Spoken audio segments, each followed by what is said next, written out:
What's going on, guys? It's Fight Season MMA, and today I want to make a video talking about the most dangerous contender for each current UFC champion. As we all know, 8 champions in the men's divisions, and I want to talk about the guy who can strip the belt off the current champion in the fastest way possible. Now, as we all know, some of the current #1 contenders aren't the champions' hardest matchup, and what I mean by that is styles make fights, and that is true especially inside the UFC. You look at different fighters, let's say Dricus Du Plessis, Sean Strickland, and Israel Adesanya. Izzy got absolutely pummeled by Strickland. Strickland and Dricus looked really close against one another, and Dricus and Izzy was actually pretty close as well. So it's styles make fights. Strickland's style was really bad for Izzy, but was a very kind of effective style, or not that effective to go up against Dricus. And I think that it kind of shows that in the UFC, not one recipe is always going to be the same. It's very rare that one guy will just rule over a division for a very long time. So I want to talk about the most dangerous, effective person to take down the current division in each weight class inside the organization, list all 8 men's classes, and discuss why this guy would be able to take on the champion and win. But if you guys enjoyed the UFC content, please leave a like, comment, and subscribe. That's the best way to help the channel grow. And while you're down there, please turn on the post notifications, just so you guys are always notified about UFC content every single day. But without further ado, let's jump right into the video talking about the fighter who could take the belt off the UFC champion in each division right now. Starting in the UFC Flyweight division, Alexandre Pantoja is the champion, and he has beat pretty much everyone in this division, so it's very hard to really think. But I still think that Brandon Moreno is going to be his hardest challenge. Now, I actually do think that Brandon Moreno won that fight at UFC 290. I thought it was a very, very close fight, but I did give Moreno the nod to defend his title for the first time, and I do think that him going back in there with Pantoja for the 4th fight, and Moreno is 0-3, I think would be Pantoja's toughest test in the flyweight division. Really, I look at that flyweight division, and I don't think Kai Kara-France would be the guy who would be the toughest for Pantoja. I look at Amir Albazi and Tatsuro Taira, who lost to the 2 #1 contenders, let's say in Moreno and Rival. I think Rival's style is a little bit too chaotic to really be able to put a dent in Pantoja's style, but Brandon Moreno, very good, well-rounded fighter, one of the best strikers in the flyweight division, has also got a really good grappling and jiu-jitsu background. I think he, as we saw in that first fight, can make that fight really, really dirty, and I think would be the person to take the belt off of Alexandre Pantoja if anyone could in that flyweight division. Pantoja is the champion for a reason. He's defended the belt copious amounts of times just because he has an iron chin. He's a very well-rounded fighter and has great control time when he is on the ground. But Moreno has some aspects to be able to combat those things, and I do think that Moreno has the best shot to win the undisputed flyweight gold over Pantoja over anyone else currently in that division. Now, Merab Dvalishvili is the current UFC Bantamweight champion, and there's a couple guys that you could pick from. You could talk about Sean O'Malley, you could talk, I guess, Corey Sandhagen, but the guy who's the next contender, and in my opinion, is going to go in there and smoke Merab, that being Umar Nurmagomedov. Umar Nurmagomedov beat Corey Sandhagen at UFC Abu Dhabi on August 3rd in that main event. An incredible fight card for Umar in that way. His first 5-round fight going up against one of the toughest opponents inside the UFC, in my opinion. A puzzle in Corey Sandhagen, who's got great offensive wrestling, great striking, has kind of tuned back on his wildness, but Umar went in there and passed the test with flying colors, and I think he would do the same thing with Merab Dvalishvili. Not only does he come from that Dagestani camp, having a great wrestling background, but also he has a Taekwondo style to really be able to initiate the action on Merab. The big thing about Sean O'Malley when he fought Merab is we thought that he could go in there and KO Merab, but the big thing was is he couldn't stop the takedowns, so the fight was never on the feet, and obviously if the fight's on the feet, Sean O'Malley can't get the KO. Umar is going to be able to stop some of the takedowns, be able to offensively wrestle on his own, and be able to throw Taekwondo strikes and a lot of good stand-up in there to really combat and throw off Merab Dvalishvili for the title shot. I really hope Umar does get the title next, because I think that that is the biggest fight to make inside the UFC Bantamweight division, but ultimately Umar is going to be Merab's toughest test. It's pretty easy and evident that he is just genuinely so good out there, and I cannot wait to see how this goes between Umar and Merab, and I think that Umar is easily his toughest test. In the UFC Featherweight division, the champion is currently El Matador Ilia Topuria. And you look, and he's beat the 2 greatest featherweights probably of all time in Max Holloway and Alexander Volkanovski. And I think his toughest challenge isn't either 2 of those guys. I think Max Holloway, yes, he is a good striker, but he doesn't have the power to really go in there and hurt Topuria. Volk does have a little bit more power, still not enough to hurt Topuria, but also doesn't have a chin on him either. I think the guy who can go in there and beat Ilya is my man Diego Lopez. Diego Lopez absolutely smoked Brian Ortega at UFC 306. An incredible fight. Diego Lopes is probably one of the most interesting fighters in the entire UFC. He lost to Movsar Evloev, an undefeated fighter in that flyweight division, on 5 days' notice in his first fight in the organization. And now more than ever, he has climbed and soared through the rankings to become one of the most beloved featherweight prospects out there. Diego Lopes is the UFC's next big thing in that featherweight division and can truly go in there to compete with someone like Ilia Topuria, considering that he's got an amazing Brazilian jiu-jitsu game, incredible submissions off of his back and anytime he wants to, and he's a really powerful and crisp striker. You look at that and you compare it to Ilia Topuria's game, they have a lot of areas that they would cancel one another out, and I think Diego Lopes's kind of chaotic wildness could go in there and actually finish Ilia Topuria in a fight. Now, I would still favor Ilia because I think Ilia is one of the best fighters on planet Earth, but Diego Lopes has a very, very well-rounded style. He's got a great chin on him. He's got great power, and I do think that he has everything necessary to go in there and beat Ilia Topuria, and that's why I'm saying that Diego Lopes is Ilia Topuria's toughest challenge in the featherweight division.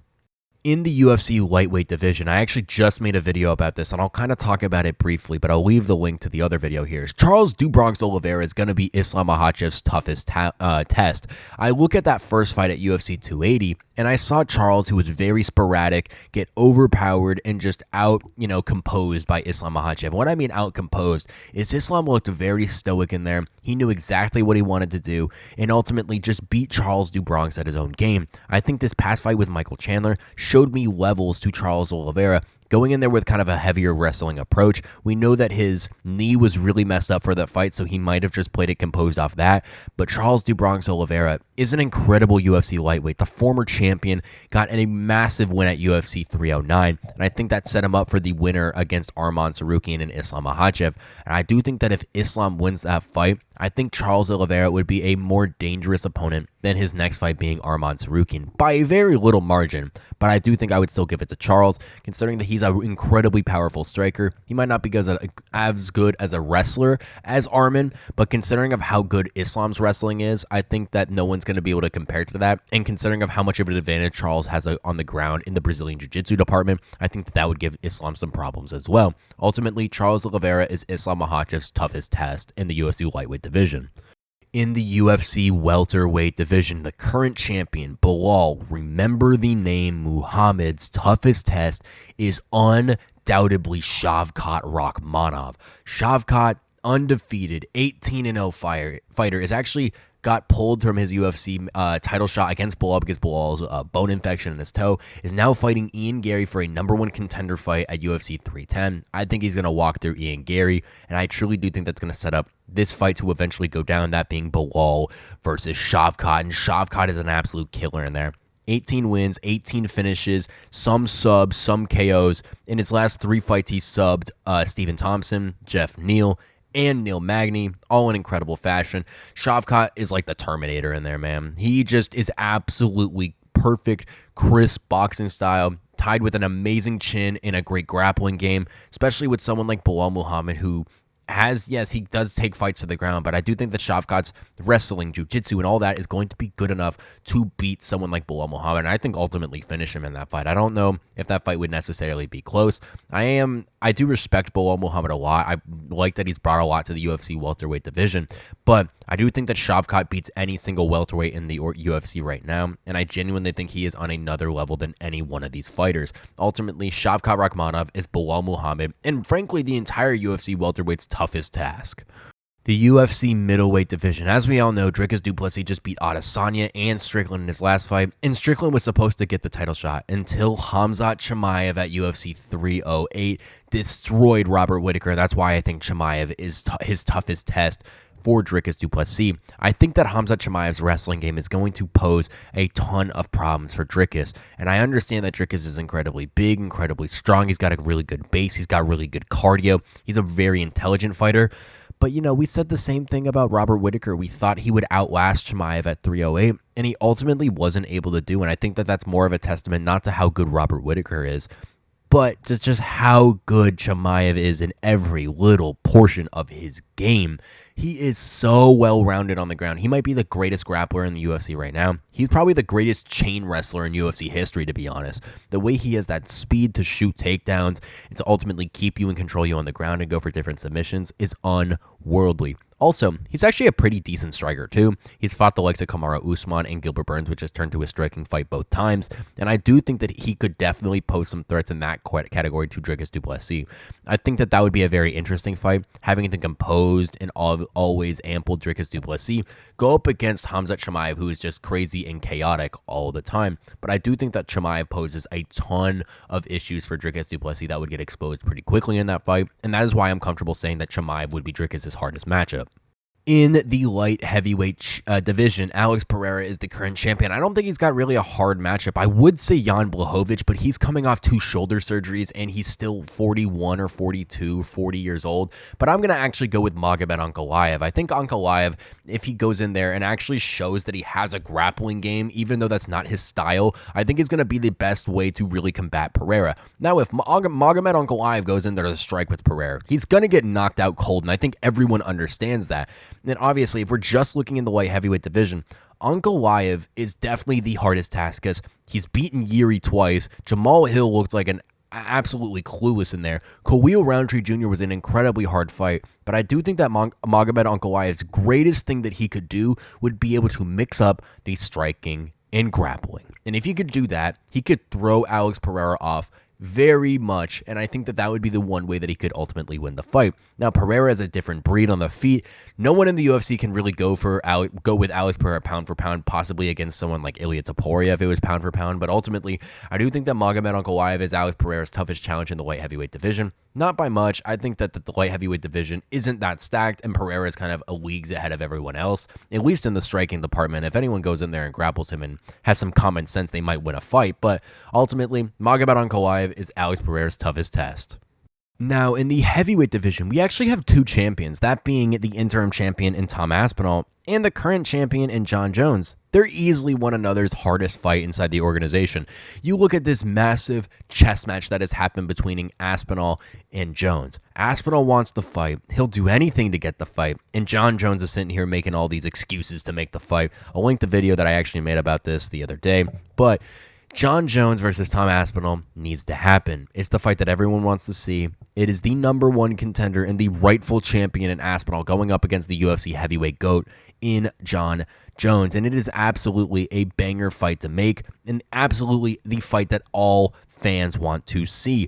And I cannot wait to see if this fight actually goes down, because if it doesn't, it would be the biggest duck job in UFC history. As we all know, Tom Aspinall coming up has knocked out his opponents 3 minutes and 20 seconds for his last 3 fights, that being Marcin Tybura, Sergey Pavlovich, and Curtis Blades. Jon Jones, on the other hand, just spinning back kicks Stipe Miocic into the shadow realm, probably breaking a couple of ribs and rupturing his spleen and kidney. An incredibly gruesome fight between Jon and Stipe, mainly just for Jon pounding on him. But I do think that each one of these guys are their toughest challenge inside the heavyweight division. The heavyweight division has a couple good fighters, but I do think, especially for Aspinall, these guys don't stand a chance compared to Jon Jones inside that UFC heavyweight division. And I cannot wait to hopefully see Aspinall versus Jones go down to unify the heavyweight title, considering that these 2 individuals would put on an incredible fight to be possibly the toughest fight in UFC history between the interim champion in Aspinall, who is so well-rounded, and the current champion in Jon Jones.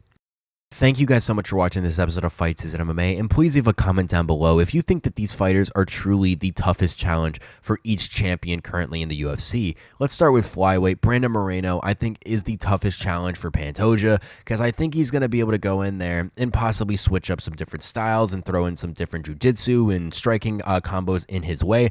Umar Nurmagomedov, Taekwondo artist with a Sambo background. Diego Lopez has a great, well-rounded nature, both in the Brazilian Jiu-Jitsu category and an incredibly technical power puncher. Charles Oliveira, kind of the same thing. If he can stay more composed, implement a more wrestling approach to use that Jiu-Jitsu on the ground, he would definitely give Islam some issues. Shavkat Rakhmonov is like the Terminator at 18-0 with 18 finishes. Khamzat Chimaev's chain wrestling and automatic ability on the ground, I think, would cause him Dricus du Plessis some problems. Magomed Ankalaev, mainly because he's the best fighter of all the UFC light heavyweights, but I do think that if he actually implements his grappling, he would be able to dominate Alex Pereira and Tom Aspinall and John Jones for one another in that heavyweight division. Those guys being the most talked about fight right now and probably in UFC history, and genuinely that fight needs to be made to unify the two belts. Thank you guys so much for watching this episode of Fight Season MMA. Please leave a like, comment, and subscribe if you guys enjoy the UFC content. And while you're down there, please turn on the post notifications, just so you guys are always notified about UFC content releasing every single day. Thank you guys so much for watching, and I will catch you guys very soon with more UFC content and news.